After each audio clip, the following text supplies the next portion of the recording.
Helps if I press the unmute us both, doesn't it? Good morning and welcome. I'm so good at these intros, Jesus Christ. Good morning, welcome to episode 4 of Two Left Thumbs, a console gaming podcast where I mess up intros and do other silly shit. Dan, what's going on, mate? How are you? Me? I'm good. I'm sore, man. Sore. I mixed up my workout this week and I decided to go wrestle with a lemon tree yesterday afternoon. So Nice. not only muscular sore, I'm cut and bruised, and those things fight back. Yeah, that's it. Okay. Got some technical record difficulties. That's what it's looking like. Let me. It's okay. I have nothing important to say anyway. He did it on purpose. Let's do this. Is that better? Better. Now you hear me in all my glory. All right. That's a good start. Okay. Good thing we can edit that. Beautiful. Yeah. Can we start again? No, so yeah, as I said, I was saying I mixed up my workout this week and I've hurt myself very much, and I've decided to go to the prune lemon tree. So Nice. yeah, good fun, good times. Nice. Yeah. So yeah, yourself, how you been, man? Tired. We have a sick little, well, both our children are a little sick actually. They've been working in the city, so it's been a fair commute both ways, and yeah, just not sleeping. So yeah, standard. Just normal. It's been a tired week. It's been pretty busy, and it's been flat out. So I got some new shinies yesterday, which I was happy to play with last night, but yeah, Didn't happen. what happened? I got some stuff sorted, got some stuff fixed, so it's good. Nice.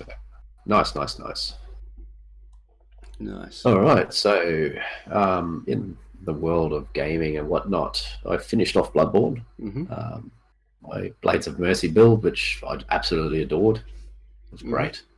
Mad. Don't know where those weapons have been my whole life, but it done me. I went through my excitement to go kill every single boss in the game. I killed the final 2, and it just restarts me in a new game, so I forgot to do the DLC. So I'll have to do a new game. Yeah, I have to do a new game plus run to be able to access the DLC now. Yep. So rip. So yeah, Ratchet and Clank. I jumped into that, played a fair bit of that, and started the DLC for Horizon Zero Dawn. Finally. What do you think?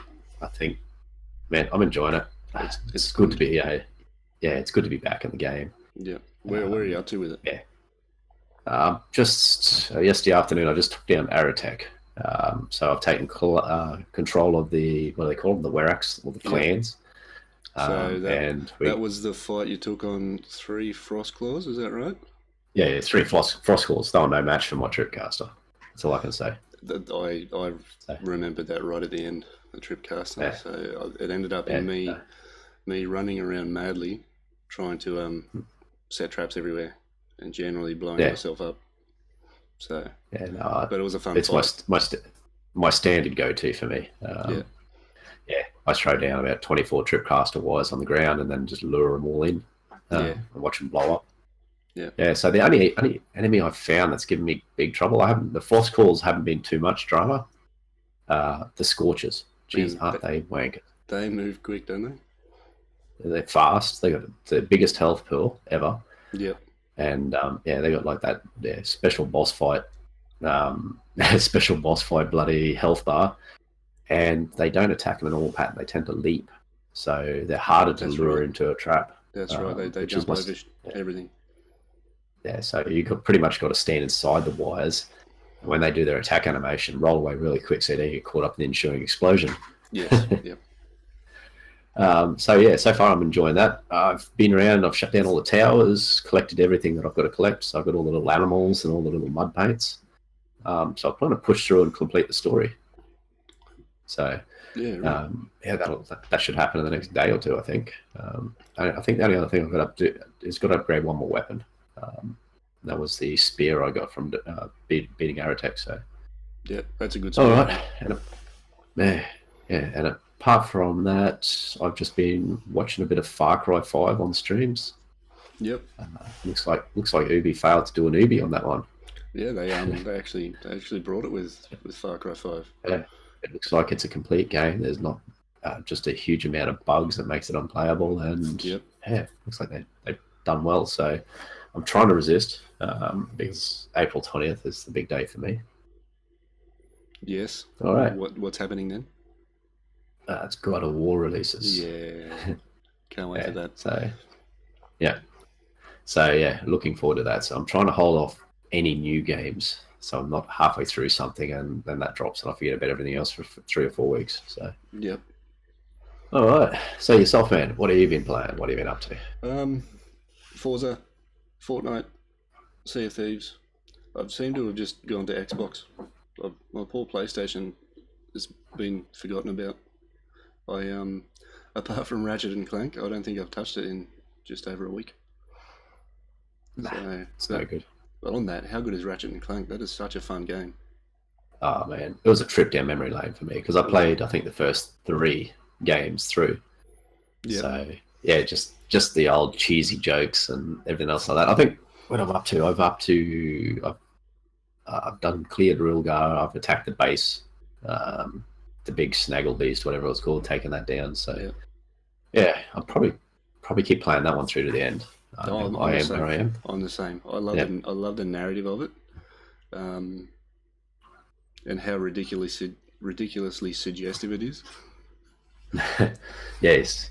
That real tongue-in-cheek humor, right? If you're ever kind of stuck at a point, just hang around for a bit. The narrative will tell you what you got to do. It's amazing. Yeah. So as I said, yeah, it was a brilliant trip down memory lane. Probably too late to grab it now, but even if it's in your library, give it a boot up one rainy day. Yep. If you listen to the last podcast, you'll know that it was one to grab anyway. So if you didn't grab it, unlucky. You should have. Yep. You missed out. Yep. That's what All we right, do. so We talk about those games and we tell you which ones to go and grab straight away. So yeah. So because being tight asses, that's right. We like free stuff. So we'll always cover the free stuff and the cheap stuff. That's it. All right, so that's Ratchet and Clank in a nutshell. You got anything else to add on to that? Man, graphically, I thought it was absolutely amazing. Like, when was that release? Obviously, it's remastered. 2016. Obviously, Yeah. Was it? Yeah. The reboot was 2016. The original one was 2002. Yeah, that's what I thought. The reboot of that is amazing. Graphically, it's unreal to look at. I couldn't believe it when I literally started playing it last night because I had to do it for the podcast. So to do homework. Yeah, I had to do my homework a bit, but I absolutely love the game. The way it plays is amazing. The upgrading of weapons is amazing. It's just it's awesome. Got those nice little systems built into it that just there, and they're so simple but they're so effective. Yeah, and you upgrade what you want. You're not forced down a particular upgrade path as such. So if you've got a weapon that you don't like, well, you just throw it to one side. Yeah. So beautiful, absolutely beautiful game. It's like graphically, I was actually taken aback. I thought, it's remastered, blah blah blah, and when I loaded it up, I'm going, holy smokes, they've gone to town on this. Yeah. Well, Black Rage in chat just said it's good for all ages. Tiny Rage loves it, and it's absolutely true. I was playing it going, how much would my kids love this game? Yeah, that's exactly what I was thinking. If you got youngins, it's a good place to start. Yeah. All right. So, PlayStation. What are our freebies this month on PlayStation? Okay, so once again, PSN, in their generosity, have given us Mad Max, which was released back in 2015, which was an open world sandbox game with a mix of car combat and people versus people combat. It looks pretty good. I can remember seeing it at the time and thinking it looked pretty good. I think it was overlooked by myself and probably many others back in the day because back then I had Taken King, Witcher 3, and a bunch of other things eating away my life. So, as I said, I haven't played it yet, but from memory, I think reading reviews and watching stuff, there was a bit of repetitiveness in the missions. Yep. So like you fetch, your side quests, the fetching get type side quests. I think they kind of felt the same. There wasn't a lot of variety in them. Yep. But they everything else, they nailed the combat and all that sort of stuff. So looking forward to trying out that one. I don't think it follows the movie storyline or anything like that. I think it's its own standalone story, but Yeah, right, could be okay. wrong. Yeah, as I said, I'm not too sure. It was a movie game, but not sure if it was a movie game as such. Yep. Okay, and the other one is, oh yeah, there's two more. Trackmania Turbo. It's an arcade racer. I can remember playing a demo way back. It was pretty fun. But for me, it kind of like there was only the demo here that I'm talking about. Is Yeah. it lacked depth as far as progression. So there wasn't. Yeah, what I mean by that, it didn't have that. Let's get into the bonnet and tinker with the car feel to it that you get in other games, Yeah, right. such as what Gran Turismo used to be, and Yep. other races like that. So So yeah, it was. I read that title and instantly think Micro Machines. Yeah, well, it's not. It's the earlier renditions of Or it were more like that. yep. It's not top down. It is a race racer. It's like an arcade racer. Yep. Think of what's the one? Daytona style racer. Oh, okay, yep. Yeah. So yeah, you pay in a little Formula One looking car, but it doesn't have a lot of. It didn't have a lot of what you might call it, custom ability at Yep. the time. So once again, it's probably something. So probably something that a full game may have addressed, and that was a while ago. But I didn't go any further with it than the demo years ago, due to that. Yep. So, but once again, it'd be good to jump in. And then the final one is Qbert Rebooted. Anybody Qbert. remember the old arcade classic? Yeah. It's a reimagined version of that where you just jump around solving little puzzles. So, yeah, they're the 3 games available on PSN this month. Plus, there's a whole bunch. Their Easter sale is still going. If you like, I think up to 60% off some titles, covering just about every genre of game you could think of. Yep. And PSN's got 25% off until April 10th. So if you're up for a renewal, now's the time to grab it. Absolutely.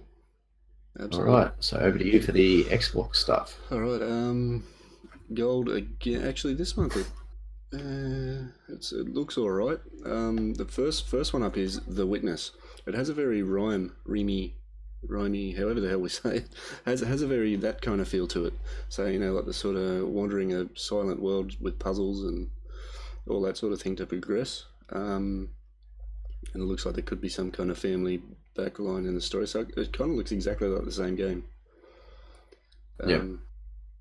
Same sort of art direction and everything. So the puzzles looked a little different though. I don't know. Having played Rome, I don't think we need to really look at it. And Super Hot again this month, which the FPS where time moves only when you do. They're super simple graphics, sort of they're red dudes on a white background that you're shooting at, but it's still very engaging. I watched a couple of dudes stream it, and it looks really good. So that one is absolutely worth having a look at. It seems like the difficulty ramps up fairly quickly, and I guess in the end you're trying to find that pattern to get through everything, but it does look good. So yeah, and that is available on PSN as well. I think last time when we spoke about it, we weren't sure. Yep. Yeah, I did some homework, so it is available on PlayStation as well. That game, so I was excited to try it. And the deals with gold this month, we have a whole bunch. I've got to actually look at my Xbox to go through this, because trying to write this list out would be ridiculous. You just tell me when to stop, because we got Rocket League, $16.17. These are all Australian prices too, guys. That's actually another good game. It is a really good game. It's another good game to, like, with your kids. You can sit down and have fun with Rocket League. And so, yeah, cars and soccer together at last. Yeah, absolutely. It's so much fun. Just Cause 3, XL Edition, which is the base game. I think it's 3 or 4 DLC packs. It's $15.74. That is a ridiculous price for that, for the amount of content that you get with it. I never really followed the franchise of games, but from what I understand, they were pretty good. Mechanically and everything, they were pretty good. I think there was just one of those things where there's pretty saturated market for that type of game. Yeah. And there's always bigger and better around at the time. Yeah. And they just get overlooked. Yeah, you've got Ark Survival Evolved. That's 53.97 at the moment, down from 89.95. So that's still right up there as far as the price goes normally. Overwatch Game of the Year edition is 49.98. This is one of the first times I've seen it down from 99.95. Yeah. And that's what the game's worth. It's yeah. And it's what, 2 years old now? Close to? Yeah. Yeah. When they're talking about an Overwatch 2, you don't want to be paying full price. Yep. You got Tom Clancy's Ghost Recon Wildlands, a deluxe edition, which is down from 114 to 37.77. We have good times with friends. That game. Yeah. That's one where you all jump in a helicopter and crash to the bad guys' bases. Yeah. There's Borderlands, the Handsome Collection, which is 32.98. That's a great price for that. Yeah, man, they're great games for that price. They're awesome games. We could keep going on. This goes forever. Yep. You got titles like where to go? Watch Dogs 2. It's 29.99. That's probably what the game's worth. So, seven Days to Die is 19.98.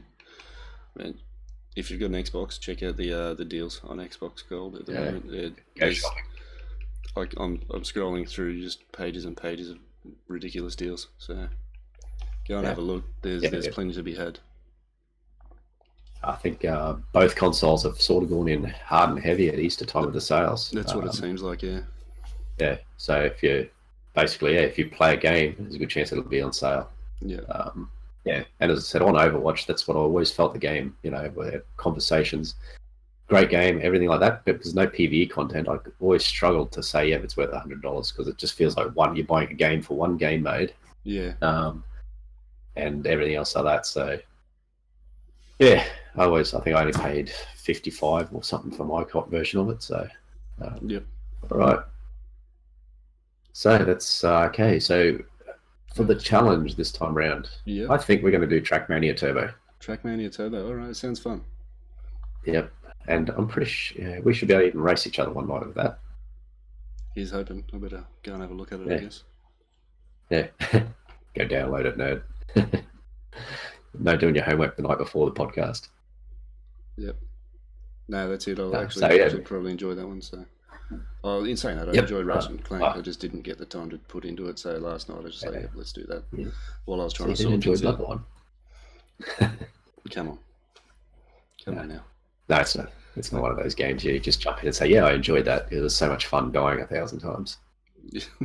No, it wasn't. Yeah, I love those steep cliff-like landing curves.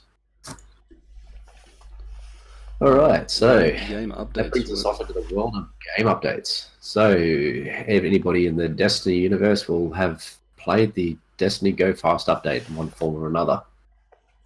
I'm not going to go into everything here because I tweaked a lot of things. But the biggest one was the changes to movement and how we get there. Yep.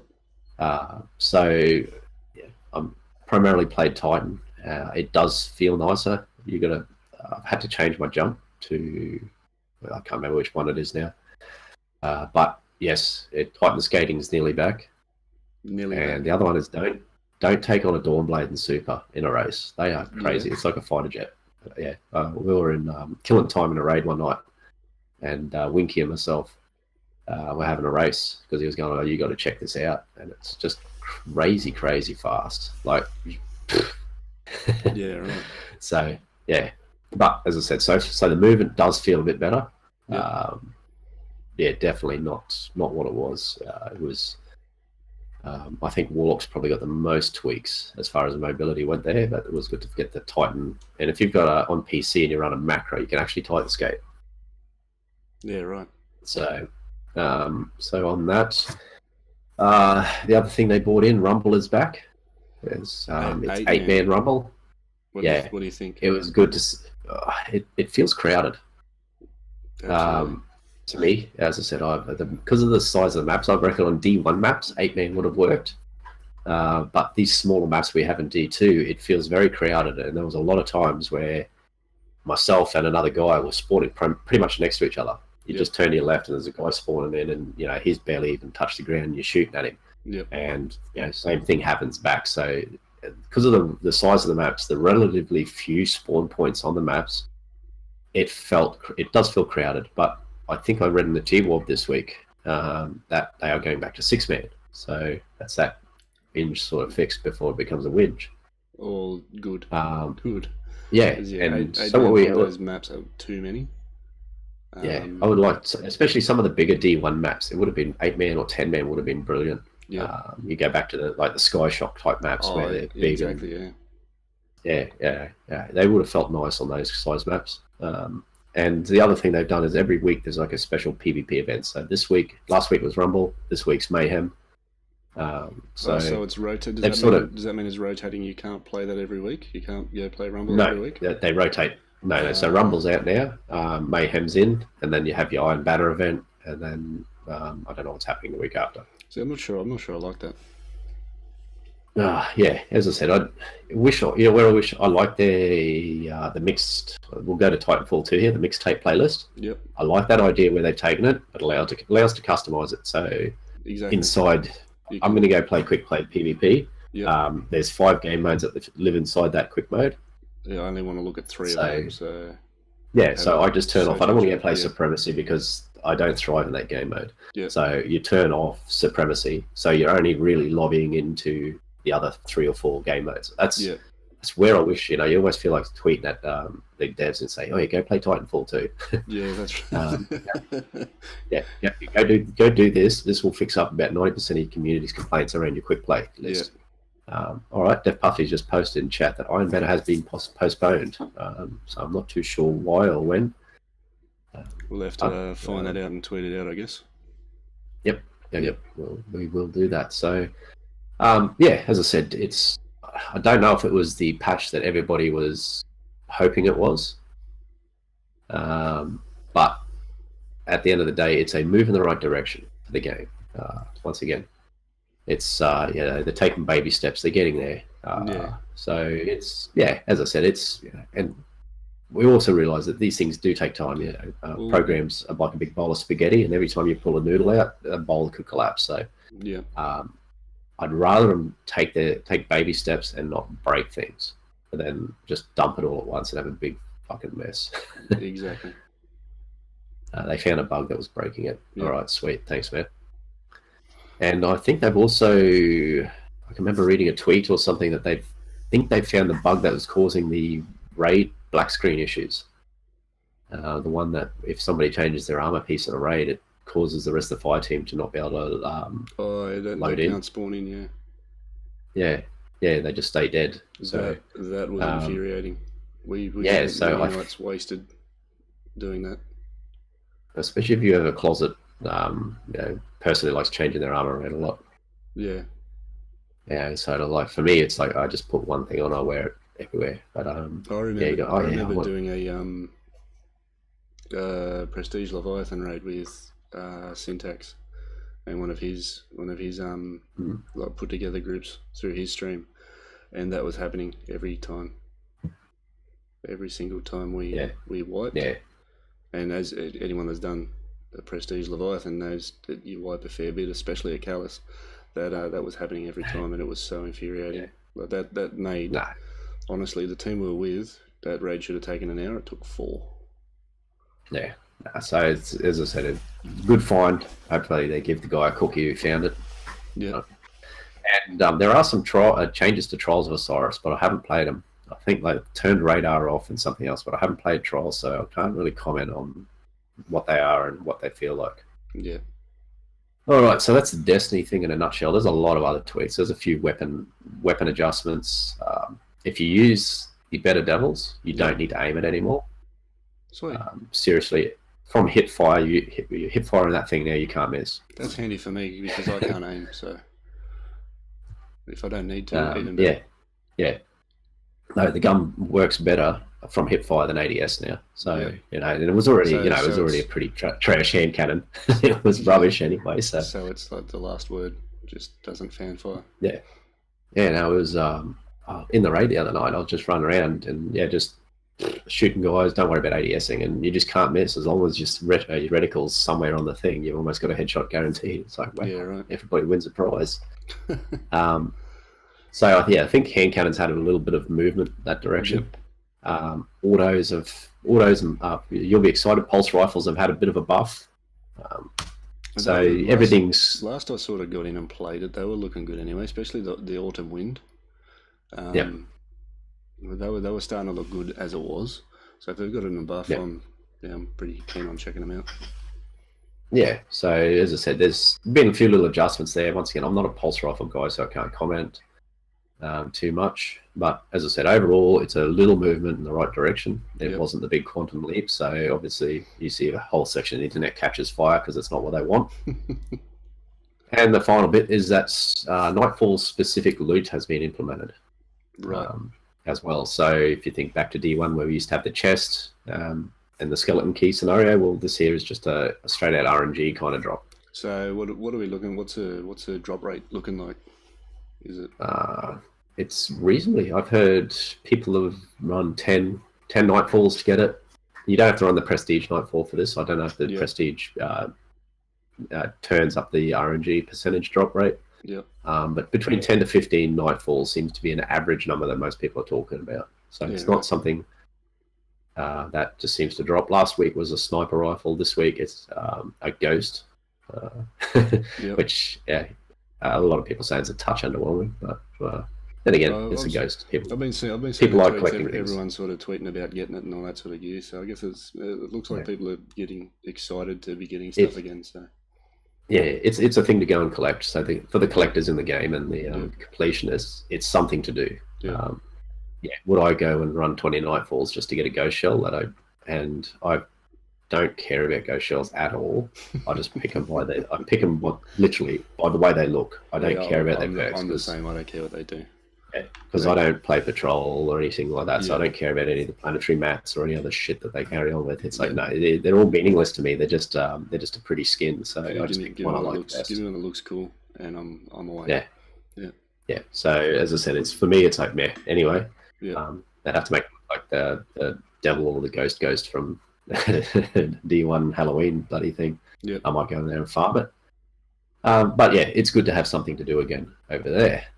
Nice. Okay, so other news kicking around, mainly in the Blizzard world, is that they seem to be Blizzard's hiring a voice actor for a new Overwatch character again. We only spoke last time that they've just released a new character. Well, so what the rumblings on the internet are all about is it's Sanjay, who's another Talon character. All right. So, which is the bad faction, which really has no impact on the game whatsoever. That's right. That's right. I actually never realized it. I never realized there was lore. Yeah. Just on that, have you watched any of the Blizzard YouTube videos at all on the Overwatch characters? Yeah, I watched Maze, and I think that's the only one I watched. The brilliant lore inside this game. Go and have a watch. They're actually really good. If you have everyone out there listening, watching, or whatever, if you haven't gone and looked at them, go and have a look. They're unreal. That's the kind of shit I was talking about. Standard Blizzard fashion. It should be in the game. They put together some awesome. The videos are essentially cutscenes that tell you the stories. So Blizzard cutscenes. Go watch them. Yeah, that's the stuff I want in the game. So I can just click on a character, go there, look at their stuff, watch their backstory, and go, yep, I really like that person. It'd be unreal. Yeah, as I said, I watched Maze, and it's her backstory about, how she made a freezy gun and everything else like that, and it was, like you said, graphically beautiful, like as good as anything that comes out of like Pixar or anything like that. Yep. And and it's like, I actually understand the character now. She still shits me off. I hate those ice walls she makes, but at least those ice walls, man. Yeah, those trolling ice walls. Yeah. And the only other one I think kicking around that sort of I was a big hype on the PTR for Diablo 3. One of the devs dropped a tweet about there was a little Easter egg hidden inside the latest version of the PTR. So eventually it turned up, there was this muddy parchment, and it hinted towards the Druid class. And so we've been pretty much told outright that there's no more characters coming for D3. Yep. Or Diablo 3, sorry. I'll clarify that.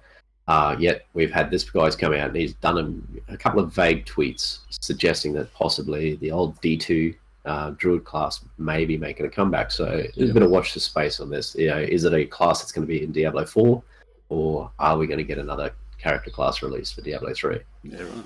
And hasn't that game got a set of legs? I think 2012 when it was released. Yeah.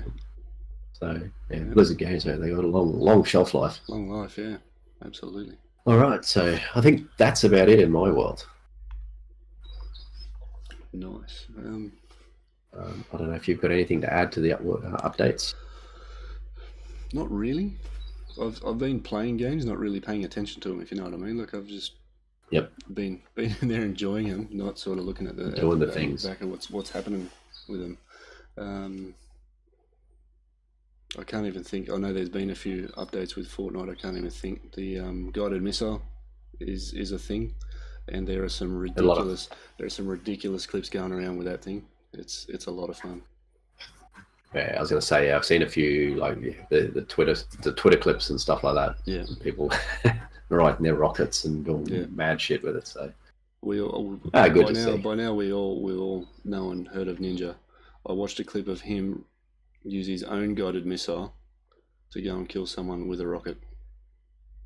He literally swung the missile backwards behind him, picked himself up with it, and then proceeded to kill someone with a rocket off the top of it. Nice. The dude's not human. No, he's crazy good. Yeah. Crazy good. All right. So we got something a little different this week. A bit of a Q&A. So what do we got there, man?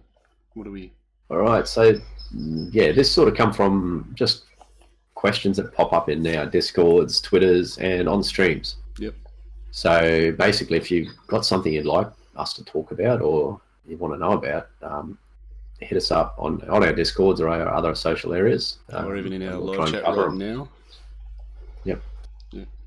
All right, so this one was our good friend Black Rage was asking some questions about starting a stream.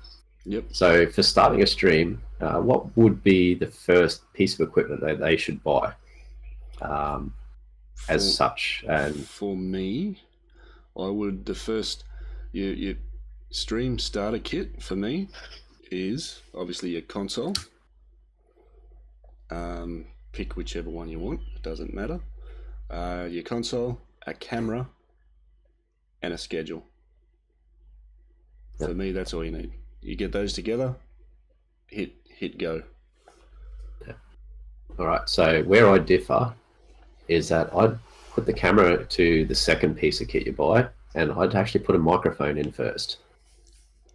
You probably can live without a face cam for a while, but if you've got shitty audio, and unfortunately a lot of gaming sets, the mics are absolute trash. This is true. So if you've got poopy audio, people aren't going to listen to you and they're going to turn off. As I said, and I'd put for me, a camera would be second. Face cam would be second. But be able to get that nice, crisp, clean audio through. Go throw $100 to $150 on a mic. And that's where, most of them, they're all USB powered, so they'll plug into your consoles and work natively through consoles. So I find, sorry, just on that, don't mean to cut you off, but if you've spent about that amount of money on a headset, on a decent headset, streaming straight off your console, that's going to be good enough. The reason I say face cam is, for me, if I'm looking through a directory, doesn't matter what game or what directory I'm looking through, if I don't see a face cam, it's generally not grabbing my attention unless you've got a really good title. Yep. As I said, they're all for me personally, I want to see the streamer. Yep. So that's it's all those things. As I said, for me, camera's definitely second. Definite second. So I'm pretty sure I can't talk about the Xbox side, but the PlayStation, you actually have to buy their camera. Yep. So you have to use their camera. It's a very capable camera, don't get me wrong. But as I said, you can't just plug a USB camera in and run with that. From what I understand, with the Xbox, you can now. Yeah. It might only be a One X thing, I don't know. I think it was Winky. He gets another mention this week. I think Winky was telling me that now, you can just plug a USB cam in. Nice. Yeah. So that was the sort of thing you end up buying, like Sony, buy a piece of proprietary gear. Yeah. That you can only use you can't go use that cam on a PC or anything like that either. So it was, and the other one is, how much do you think that, if you're going to try out streaming, how much should you invest up front? We've seen a lot of people over the years go balls and all in. So yeah, as I said, I'm a bit more conservative. I wouldn't go jumping in, buying a PC, doing the whole OBS thing, or go and buying a heap of gear. Absolutely not. Find out if you don't have that stuff, just find out if you love streaming. And to be honest, it adds a whole layer of difficulty and stress to your stream, that if you just go straight from your console with a mic and a cam, you're just going to go there, play games, have fun. Yep. It's just because the OBS, you got all these different layers, and you got to mix and balance, and everything always wants to have it shit itself at the worst possible time. Well, yeah. I had a night last night where I just didn't stream because I had that many issues, encountered that much stuff that's just all sort of accumulated. I just went, you know what, tonight can't stream. I've got to fix this stuff. Otherwise, it's just going to go neglected. It's going to get worse. And I believe I got most of it fixed. Still a few little things, but that's easily 4 to 5 hours I spent on that last night instead of just pressing stream. You know what I mean? Like it does add a lot. I had about 5 or 6 weeks where I was pretty much just streaming from my console. Yep. And the great thing was, you just fire up your console, hit go, and that was it. That was it. Done. It's nice to have all the bells and whistles and all the flashy stuff, but in its simplicity, pressing go and pressing stop should be as hard as it is, especially when you're starting out.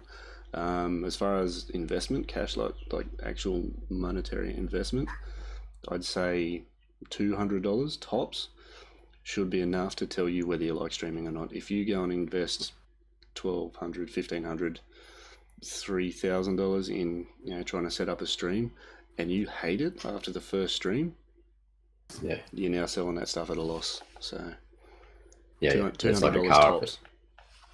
Like a car on a car yard. It loses value the moment it leaves the shop. I'm much the same. Jump in, keep it simple, find out if you love it or not. It's not everybody's cup of tea. You may not find out, okay, what you thought it was, it isn't that. So and you can always use a mic and a camera somewhere else. To be honest, I was lucky. I had stuff lying around from when I used to make YouTube clips and whatnot. So I already kind of had bits and pieces. So it was just a matter of bolting it together. But having said that, I don't have a dedicated streaming rig. I still stream straight off an old work laptop. So I still haven't really invested heavily. All right. So, hey, actually, I've got a question for you. Do you have an Elgato Stream Deck? Yes. Would you say it's worth the money? I'm thinking of buying a toy. Yes. Long story short, yes. It is. Once you, the thing with it is, you set it up how you want it, but the whole time you're doing it, you're wondering, like, is this how I set this up? You know what I mean? So it's whatever you make it. But it makes just basically life easy. It's a hotkey extension pad, isn't it? Exactly. Yeah. It takes simplify everything down. You can get rid of any macros that you've had to set up on your keyboard or anything like that. It's just a macro pad essentially, but you can switch through there's 15 buttons on it, and each one of them gives you another 14 options. Holy smokes! And then so you shouldn't run out of shit. Each one of them gives you another 14 options, so it's sky's the limit. You can adjust. You can flick through scenes on OBS. You can flick. You turn sources on and off. You can start stream, stop stream. You can pause, fast forward, rewind music, whatever you can set it. Whatever it's set up for a wide variety of things. Hang on, let me just. Nice. That's what I thought it was. Yeah, and I've only heard good things about it, but Yep. it's one of those. That's one of those nice things you tack on later. It's not an essential up front. So as far as options on it, you got your game capture. You've got mixer specific stuff, so you can add chat messages, clear your chat, slow your chat. It's got a viewers option. I'm not sure what that is. Like OBS options, soundboard, Streamlabs. It's got a massive list for Streamlabs OBS. Just your general system sort of stuff for your stream. So it's Twitch, Twitter, also YouTube. It's got everything on it. So there's it's endless. What you can do with it is quite endless as far as streaming goes. Yeah. It's well worth it. I think I paid just over $200 for mine. Yeah, this is Australian. It's already paid itself off for me. Yeah, as I said, I may have to save my pennies. Yeah. All right. So the next question that come through was, if you could only own one console, what would be the deciding factor for choosing that platform? And I'll let you go first. For me, exclusives. The type of game you like playing. I have both. I have both consoles because I like playing both types of exclusive on both of them. So, I don't know. For me, racing Xbox is an easy one. I find Forza and those kind of franchises are a lot better than Gran Turismo, especially at the moment. Yeah. But then there's exclusives on PlayStation like God of War and Horizon Zero Dawn that I'm not gonna sort of go, nah, Xbox is better because I'd be missing out on those games. So I don't know.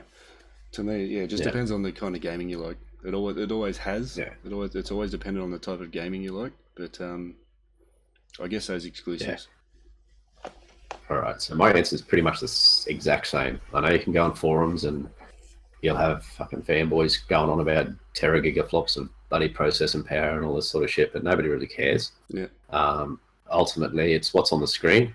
So to me, it's the genre of game you like and what games lie within those genres on each platform. Yeah. So, as I said, for me, it's obvious I only have one console and it's Sony. I like the games they put out as exclusives, the Uncharted's, the Horizon Zero Dawns, those sort of games. That's my bread and butter. That's why, and probably why I've never bought an Xbox, because they've always tended to have their exclusive were more FPS titles. Yep. Think of the Halos and Gears of War and stuff like that. I'm not that much of an FPS player compared to, if I'm going to balance it out, I'm going to say, well, I can only own one of these. Well, there's plenty of shooters on the market. You can go pick up COD or a gazillion other FPS games. It may not be as good as Gears of War or Halo, but it's still the same thing ultimately. Whereas these, exclusive story-driven adventure games, they're experiences. Yep. The Uncharted games were like playing Indiana Jones, etc. So that's sort of the answer to that. It's you find the type of game you like and see which console suits that type of game best. Yep. Man at arms. I thought I hated Ubisoft. Realised the other day I own 4 games. I mean, I'm kind of the same. I kind of. Poor Ubi. I said I generally avoid any of their release games because they usually come out stinky. But and then you look through your pile and go, "Oh, I've got a couple of them." Oh, yeah, I've got most of them. Damn it. Yeah, they still suck you in because they're black hearts. All right, finally, we'll talk about our move to Mixer. We've had a few questions about that. So basically, it's obvious we've made a move. So we can sort of talk about our brief little journey. I think mine's been about 2 to 3 weeks. Yours has been similar. Yeah, just under 2. And once again, so look, the things that drew me to it to start with were the co-stream perks. For anyone that doesn't know, if you're not on Mixer or you're unsure of how it works, with co-streaming, what it does, the difference between Mixer and Twitch is the fact that Mixer actually puts both screens together, pretty much on the one site, the one link, and it merges your chats together, so everyone's having the same chat, rather than with Twitch you're still streaming in your own separate scene, I guess, and you're stuck in your own separate chat. So you're having two different conversations, and like you and I both know, like trying to do that, you're talking over each other. You're trying not to talk over each other, Yeah. but it inevitably happens. I can't even say that word. Jesus. Yeah. So it merges all that together, and everybody's having the same conversation, which is unreal. For me, that's one of the biggest. Another really cool one is the chat stays where it is. So if you log off, you shut the site down, or your phone crashes, or whatever, PC crashes, or the site crashes. When you come back to it, the chat's still there. So you haven't missed. Like if you're sort of mid conversation with someone in chat, it's still there. You come straight back to it. Yep. That's another massive thing for me. A big part of the move for myself was demonetizing. I think I fell into it very early. I probably rushed a bit headstrong into the affiliate program. The thing that I didn't really like about the affiliate program was when they introduced the sub button, is the affiliates had no choice whether they turned it on or off. So I didn't want to activate mine, but I had no choice. So demonetizing, look, it takes a level of stress away from it too. Like, people are paying you money, you feel like you should be providing something better for them or whatever else, and it starts to kind of drive your stream. You know what I mean? Like it definitely drove like my game choice. I thought I had to sort of compete and play what's popular, where I might not particularly like that. So it was good for me to get away from that as well. What about yourself? What are your thoughts on that? Yeah, the monetizing thing never worried me that much. It is what it is for me. As I said, we've covered this before. This is a hobby for me, so if people throw money at me for doing my hobby, well, great. And I've generally only ever streamed what I want to play anyway. Yeah. But very, very selfish. Probably crippled my growth, but you get that. I love the co-stream. Personally, as I said, it's something that I feel it's been missing. Like you do a multi-stream, like Winky and I have done one for Destiny raids the last few weeks on a Thursday night. Again, Winky, geez, and it's great because everybody's in the same space. It doesn't matter whether they're watching my channel or his channel. Yep. We're all chatting in the same space. The two little communities come together and they all interact and talk and play. And from even the multi-Twitch experience is that you've still got two separate chat rooms. And so if you're watching my stream, you're missing what's going on in your chat room and vice versa. Yep. So it's something that's been very, very long overdue. Yep. And was the biggest and probably the biggest reason why I'm going to stay there.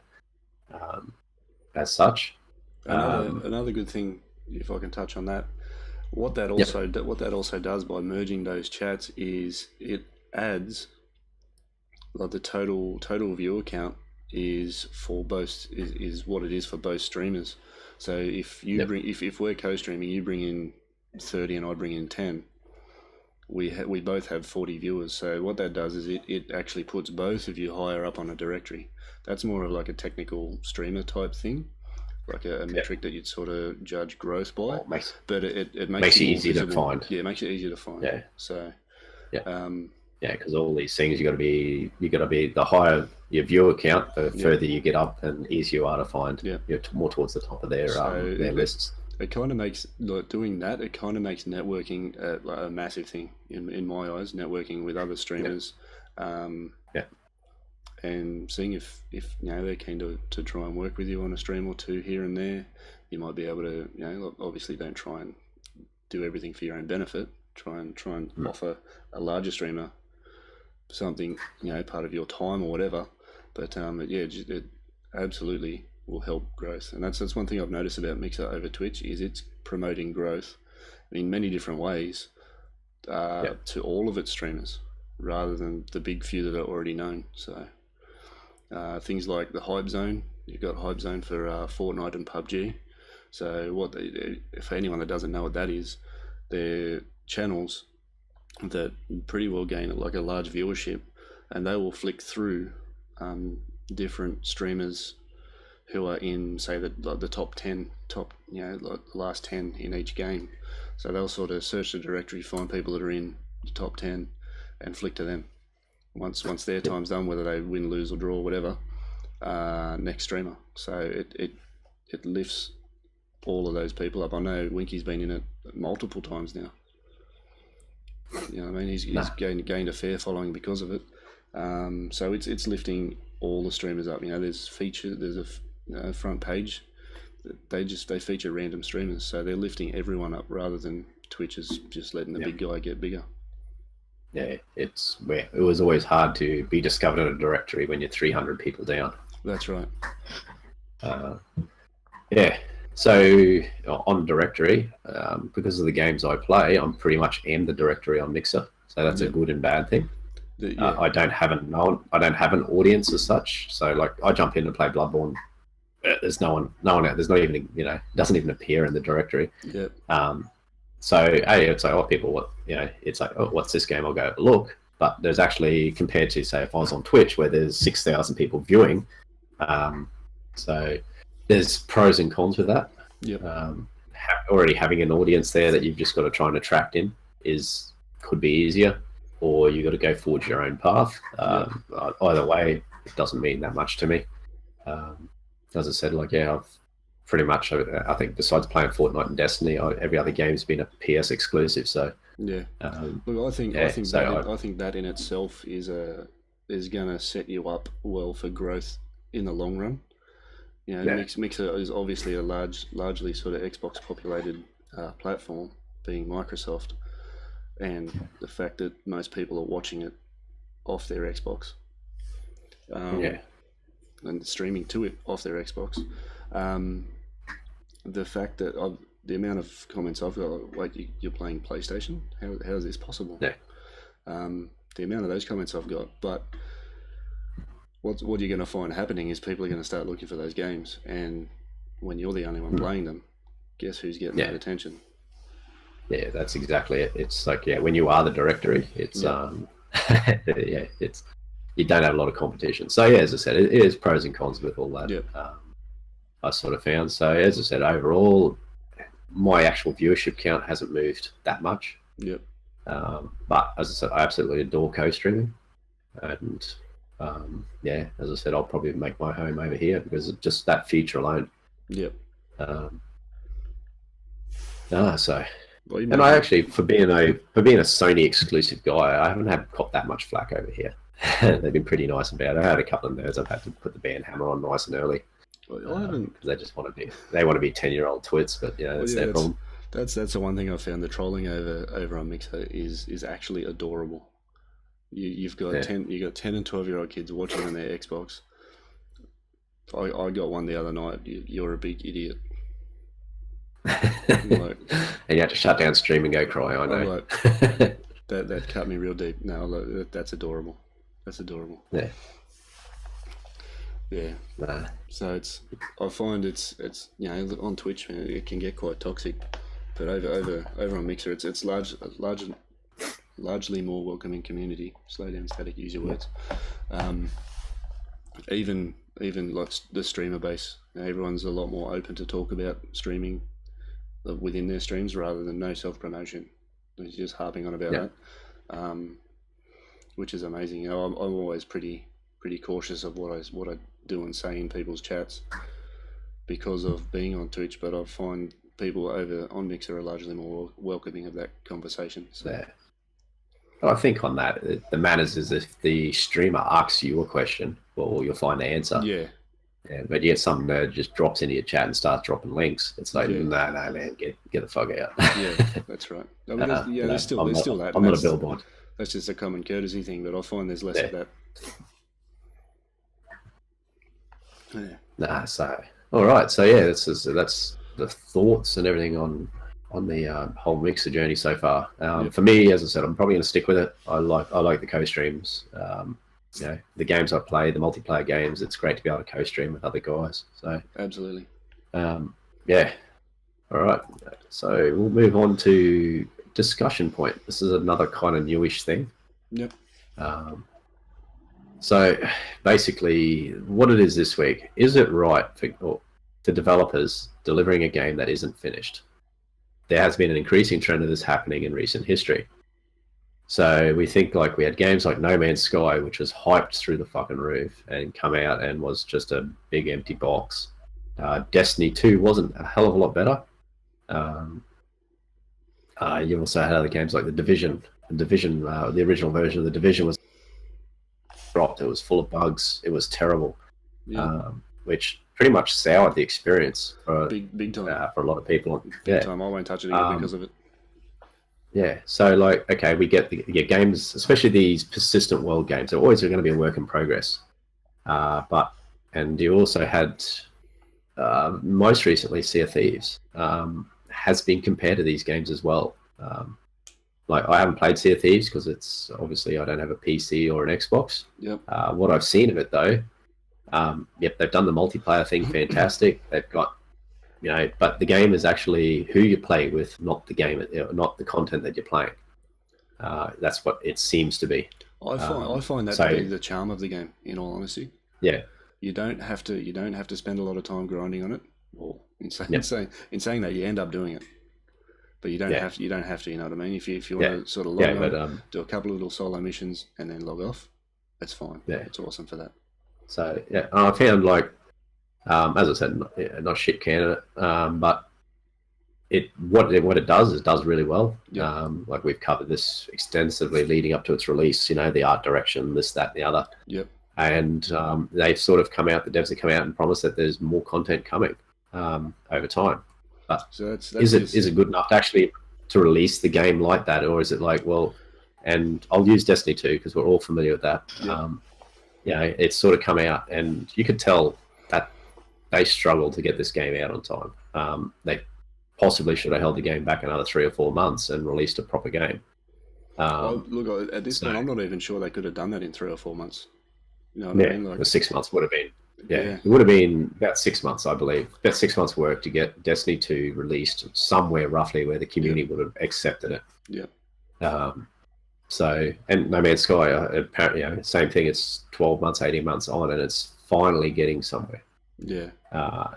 So is it like, well, is it good enough, or is it just you just say, here, give us $100 and we'll give you a game later? Which there does seem to be a trend that's happening. These games getting delivered, and they're not little shitty indie titles. These are big game companies with a lot of resources. Yeah. That is. You're right. It's exactly what it seems like. Give me your money now, and we'll give you a game in 6 months, 12 months. Yeah. So, like as I said, maybe Sea of Thieves if you're doing the Xbox Gold's game rental thing, streaming service game. Maybe through that you wouldn't give a shit because it's like, I'll get my $10. I get on my mate, jump on Friday night, have a few drinks, play around with your mates, have a ball. Yeah. You get your entertainment's value. Yeah. But to go throw $100 on the game and then let's say, well, none of my friends are online. This game's shit. Yeah. Is that good enough?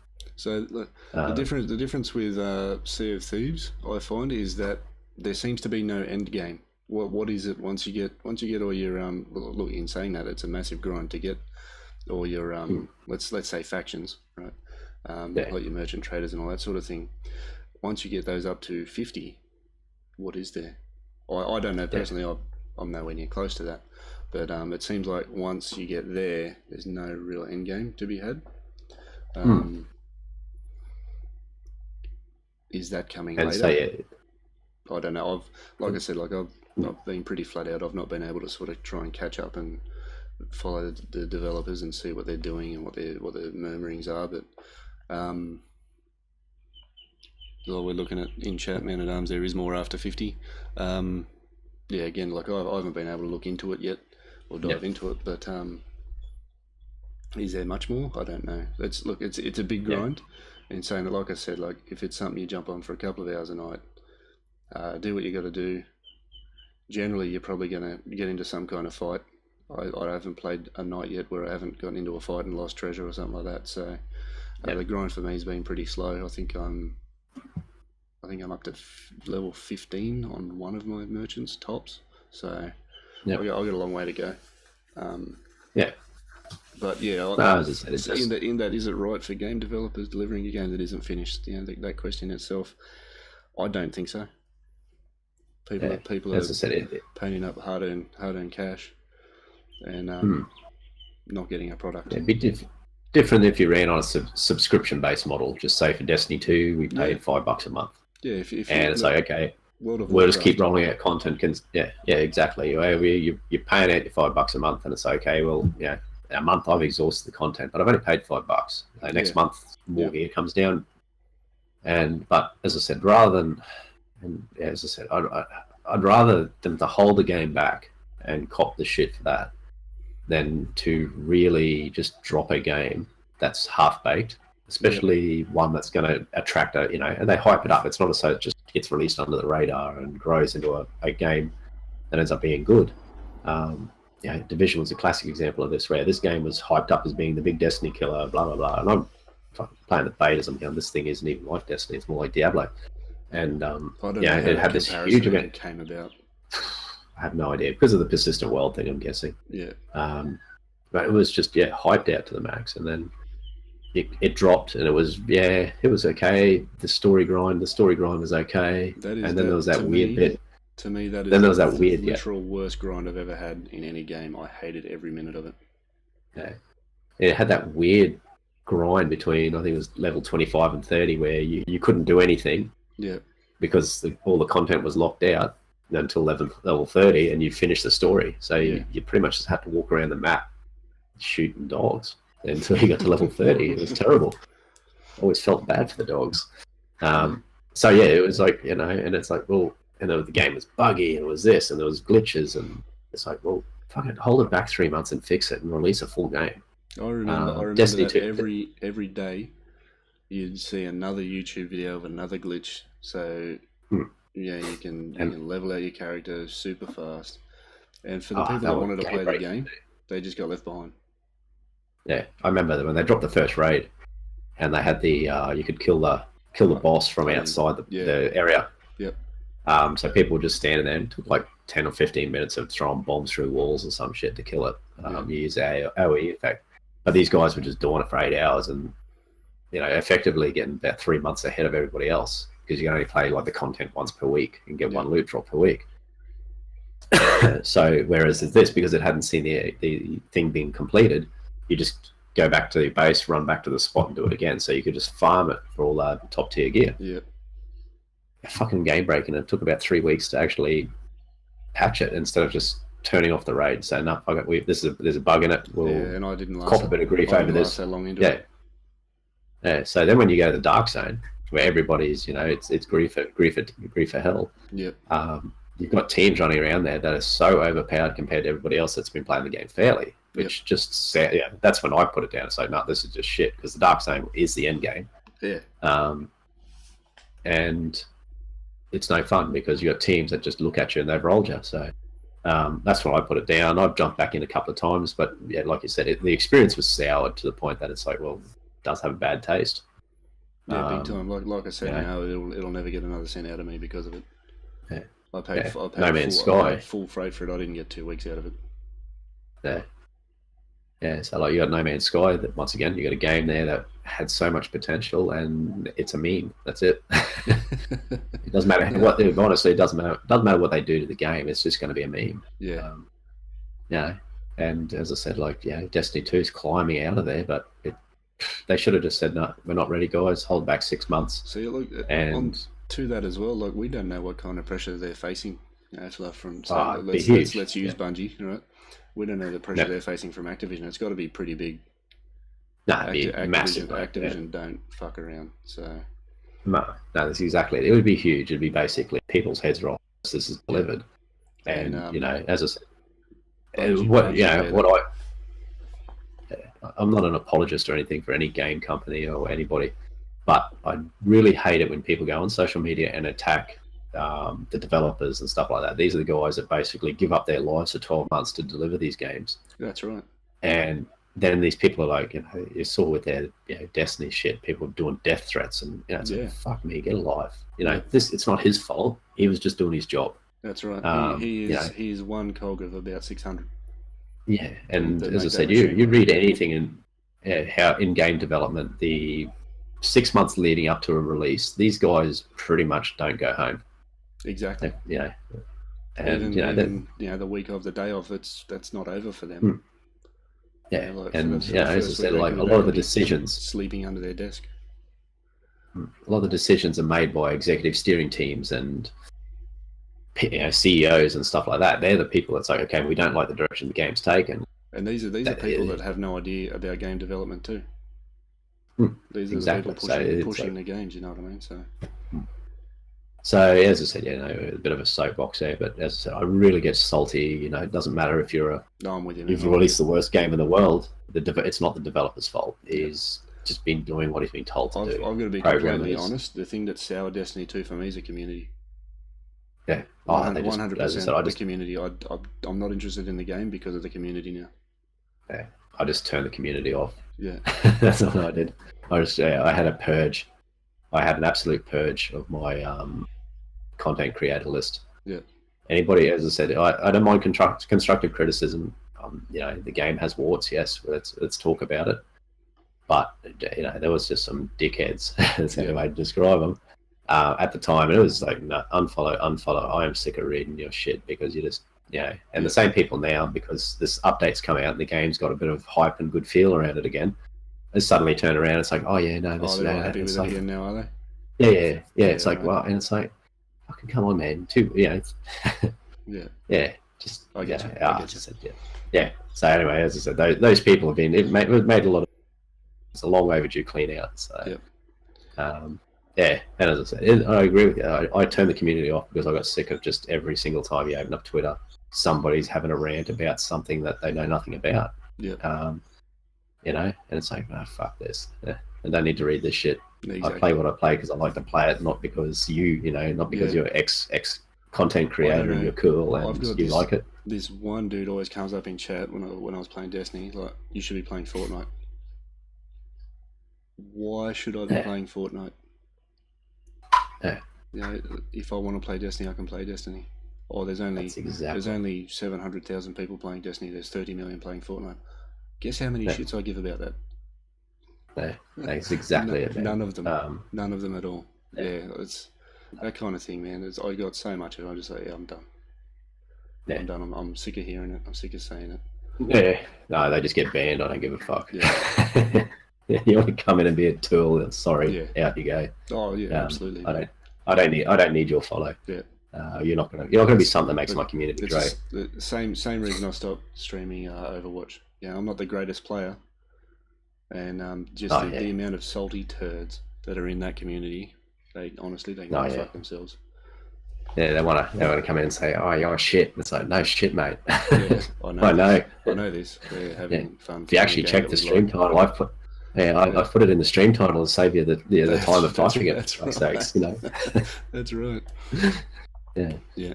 Nah, so as I said, we're not going to fix the game industry, but it's just something that it just seems to be happening more and more. We're getting these tighter development cycles for whatever happens, and as I said, I just wish that the big guys upstairs would go, well, okay, let's hold back 6 months. It's going to hit our shares.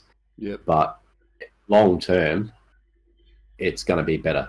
Exactly. It's actually going to help. It's going to promote. It's going to make use Destiny 2 again. If they'd held it back 6 months, there would have been a lot of upset people. They would have felt a dip in their shares. But when they released it and it was a complete game, they'd be making more money now than they are. Yeah. Instead of just a huge amount of sales, and then the community gets the shits and runs away and goes and plays Fortnite or whatever, Monster Hunter. Now, but if they'd held it back and it's fallen. But people will still be there playing it, and the overall generation of income would be higher than just that big initial peak sale because they released it on time. Yeah. So it's kind of dumb. It's smart business, but dumb business. They go for that short-term gain, but it always leads to long-term pain. Yep. All right, let's dig ourselves out of this salty little hole, hey? What games are you looking forward to? Oh man, if everybody hasn't worked it out, God of War 4, April 20th. I'll be getting it very close to release. To the point I'm almost tempted to pre-order. I haven't pre-ordered many games in my life. I'm probably going to run out today and do that. Yeah, I think so. It's got so as I said, PlayStation's coming for you. Yeah, it's looking really good. As I said, I just pre-order. Every time I pre-order a game, it ends up being a turd. So you can do it. it's I don't want to be the mule that kills God of War 4, but it is looking great. So as I said, it'll probably be April 20th or April 21st. I'll be grabbing that. And Far Cry 5 is going on my want list pretty well. It's climbing very high for me. Yeah, as I said, I just it's an Ubisoft game. I'll put it to one side and wait 6 months and see if it's still good. Yeah. But it's just what story I've watched seems to be really a pretty good story, and yeah, just looking a lot of fun. Yeah. So look, if not for anything else, I want a bear named Cheeseburger. If not for anything else, I want that. So it's gonna happen. So as I said, I'm gonna try and resist. It's only another couple of weeks. Yep. Then I'll roll around and God of War 4. So yeah, so that's probably about it for me. I don't have that much on the future. Well, short term anyway. Long term, there's a couple of games coming out towards the end of the year.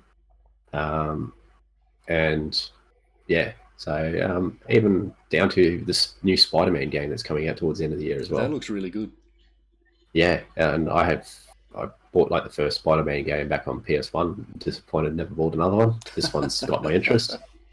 No, the gameplay mechanics now look amazing. So yeah, and then we have far out Red Dead Redemption at the end of October. End of October, is it? Yeah, 26th at this point is the date. I might have to do a playthrough of the first one, sort of leading up to that, and then get into that. Yeah. No, it was the first Red Dead. I played Red Dead Revolver way back as well. Yeah, right. Which was a bit like the Demon Souls or the Soul series, and then Red Dead Redemption come out and it was a completely different game. But yeah. So yeah, they do that entire. It's Rockstar. They do that. Yeah, their bread and butter is these open world sandbox games where you get to be violent and have lots of fun. So and it's set in the Wild West. So I liked Red Dead Redemption as a soft spot for that. So this one here will be sitting on my list as well. Sweet. Yeah, well, all right. So yourself, looking forward to the same stuff. God of War, Far Cry's on there. So I don't know if I'm going to rush out and get Far Cry, but it's I might be on same as yourself, man. I might get through God of War and then look into it. Be the guy again. Typically, it's what I do anyway. Be the guy, sort of 3 months late to the party, and when it's not cool, I'll get it. Yeah, that's right. So yeah, I'm waiting for Monster Hunter to get under like 1,000, and I'll go buy it. That's the go. All right, well, let's get out of here, eh? Yeah, man, that's about it. All right, so that's that. Where do we find you at? All right, so all my social links are up on the screen as such, and you'll find me streaming over at mixer.com, Dawn of the Dan. Yeah, we still got the little Twitter symbols on our overlay here because I've been too busy. Yeah. I'll fix that next time. I've got 2 weeks. So. Yeah, but same name, just change the symbol. That's a go. That's a go. And yeah, I am Static Oz everywhere, except for Xbox Live, where I'm Static Oz Gamer. Simples. No worries. All right, people. Till next time. Thanks for dropping in. Thanks for being part of it, and I'll see you next week. Next 2 weeks. Absolutely. Cheers, guys. Bye. All right.